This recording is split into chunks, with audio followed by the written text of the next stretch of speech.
ஹரியோம். வணக்கம். சிந்திக்க சில துளிகள். இன்று நம்ம எல்லாத்துக்கும் வாந்தி அப்படின்னா தெரியும். வாந்தி வருது அப்படின்னா தெரியும். ஓடு ஓடு ஓடு வெளியில் ஓடு போய் வாந்தி பண்ணும்பாங்க. வயிற்றிலிருந்து வெளியே வர்ற கழிவுகளுக்கு பேர் வாந்தி. வராத ஒன்றுமே இல்லாத விஷயத்தை பற்றி பேசுறதுக்கு பேர் வதந்தி.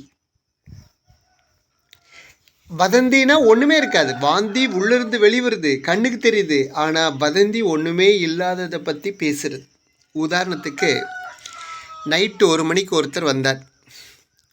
ஒரு கிராமத்தில் நடிரவு 1 மணிக்கு தனியாக வந்தார். அந்த நடிரவு யார் இருக்க போகிறாங்க?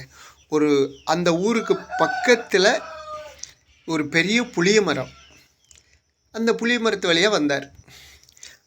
அடுத்த நாள் இவர் சொன்னார், ஒரு வதந்தி ஏற்படுத்தினார். என்ன சொன்னார்னா, நான் அந்த புளி மரத்துக்கிட்ட ஒருத்தர் பெட்ஷீட்டு பொத்திக்கிட்டு நின்னாரா, நானும் போய் வண்டியை கை காட்டினார். நானும் போய் நிறுத்தினேன்.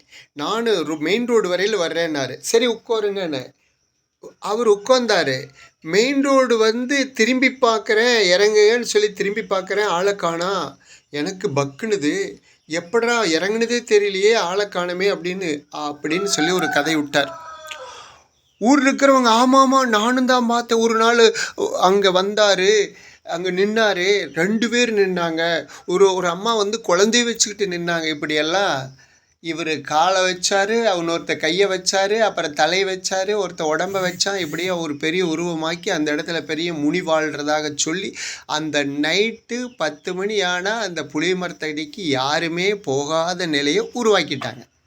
இதுக்கு பேர் வதந்தி. ஒரு நாள் இந்த முதல்ல வதந்தியை விட்டானில்ல, அவனே ஒரு நாள் அந்த 11 மணிக்கு அங்கே போக வேண்டிய நிலைமை. வெளியூர் போகணும். அந்த ஊரில் தான் டவுன் வண்டி திரும்பும். அதனால் அந்த டவுன் வண்டியை பிடிக்கலான்னு ஓடி வந்தான். 11 மணி கரெக்டாக அந்த பஸ்ஸு நின்றுது.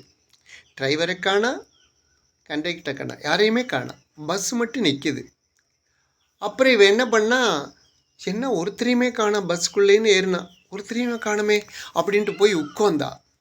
அப்புறம் லேசாக பஸ்ஸு நகர்ந்தது. ஐயோ, இது என்னது பஸ்ஸு நகருது, ஒருத்தரையும் ஆள் இல்லாமல் நகருது, ஒரு சமயம் அந்த முனியே உண்மையாக இருக்குமோ அப்படின்னு சொல்லி நடுங்க ஆரம்பித்தான்.